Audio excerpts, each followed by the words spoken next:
अब हम स्टार्ट करने वाले हैं 5th चैप्टर डेडलॉक, ओके, जिसका वेटेज है 8%। तो स्टार्ट करते हैं डेडलॉक। ओके, तो ये चैप्टर में हम इतनी चीज़ें देखने वाले हैं। तो स्टार्ट करते हैं पहला topic, basic concept of deadlock.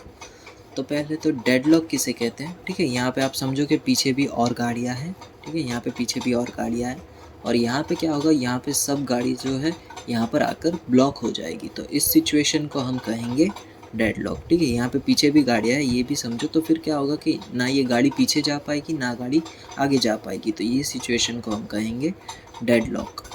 Deadlock के अंदर दो चीज़ें मेन होती है, पहली तो एक प्रोसेस और दूसरा है रिसोर्स, ठीक है। अगर आपको प्रोसेस टू रिसोर्स अगर कोई एरो दिखता है तो वो क्या होगा, आपका रिक्वेस्ट, रिक्वेस्ट, यानी प्रोसेस जो है उस रिसोर्स को रिक्वेस्ट कर रही है, ओके।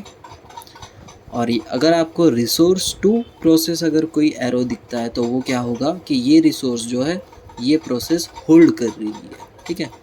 ये प्रोसेस जो है ये रिसोर्स को होल्ड कर रही है, या फिर आप ये भी कह सकते हो ये रिसोर्स जो है प्रोसेस को असाइन है,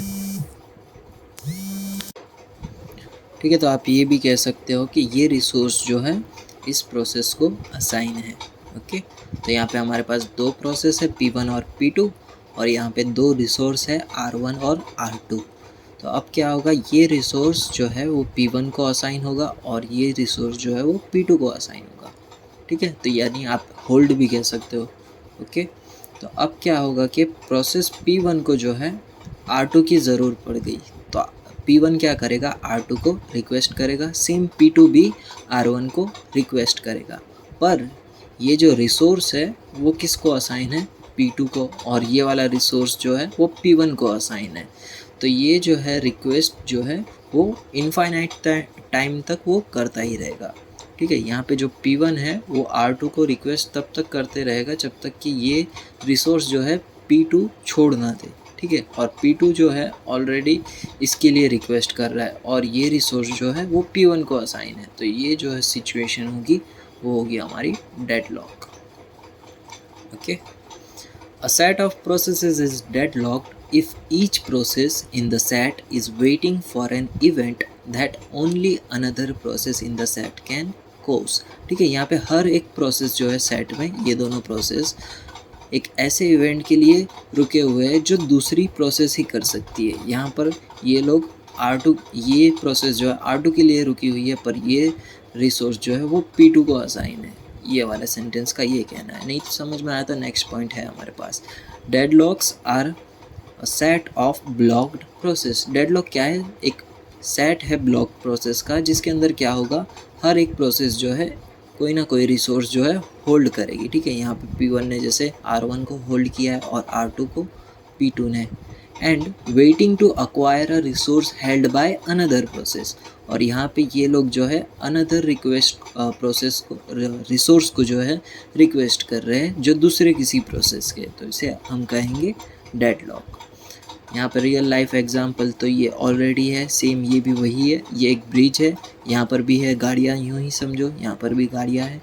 तो यहाँ पे क्या होगा, ये गाड़ी यहाँ पर जाएगी और ये गाड़ी यहाँ पर जाएगी। तो ये सिचुएशन भी एक तरह से डेडलॉक हो गई है। प्रीएम्प्टेबल एंड नॉन प्रीएम्प्टेबल रिसोर्सेज। तो प्रीएम्प्टेबल रिसोर्सेज किसे कहते हैं, are resources those which can be taken away from a process without causing any ill effect to the process. यानी आप किसी भी प्रोसेस से रिसोर्स जब छीन लोगे तो फिर वो प्रोसेस जो है कोई भी इल इफेक्ट नहीं करेगी, ठीक है। एग्जाम्पल के लिए मेमोरी। नॉन प्रीएम्प्टेबल क्या होगा, non preemptive resources are those which can not be taken away from the process without causing any ill effect to the process.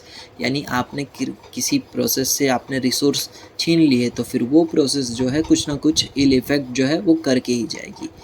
यहाँ पे एग्जांपल में CD रोम, CD रिकॉर्डर, प्रिंटर, ठीक है। अगर मान लो कि प्रिंटिंग हो रहा है एक पेज, ठीक है, प्रिंट हो रहा है, आधा पेज जो है प्रिंट हो गया, फिर आपने क्या किया, उस प्रोसेस से प्रिंटर को छीन लिया, तो फिर क्या होगा, वो आधा प्रिंटिंग जो है वो रह जाएगा। तो इस तरह से ये इल इफेक्ट जो है वो छोड़ जाएगा।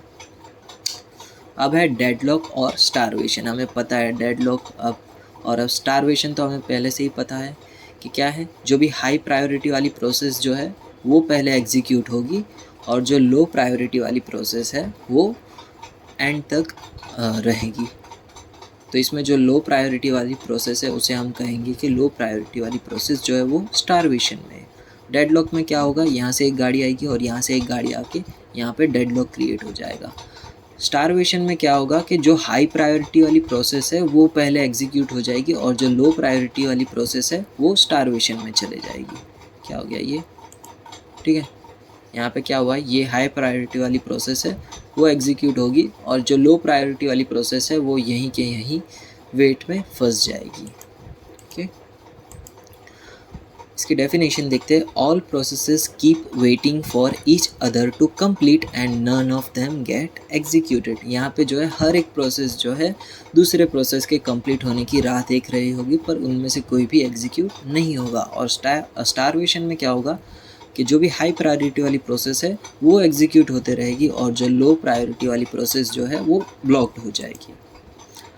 डेडलॉक में जो रिसोर्सेज है वो प्रोसेस के थ्रू ब्लॉक्ड किए जाते हैं और यहाँ पर स्टारवेशन में जो रिसोर्स है वो कंटिन्यूसली हाई प्रायोरिटी वाली प्रोसेस यूटिलाइज करते रहती है। इसमें जो नेसेसरी कंडीशन है वो क्या है, एक तो mutual exclusion, hold and wait और नॉन प्रीएम्पशन और है सर्कुलर वेट। ये 4 नेसेसरी कंडीशन है, आगे देखेंगे हम। स्टारवेशन की क्या है नेसेसरी कंडीशन, प्रायोरिटी है, ठीक है। इसके अंदर प्रायोरिटी का यूज़ होता है, इसके लिए priority are assign to the processes.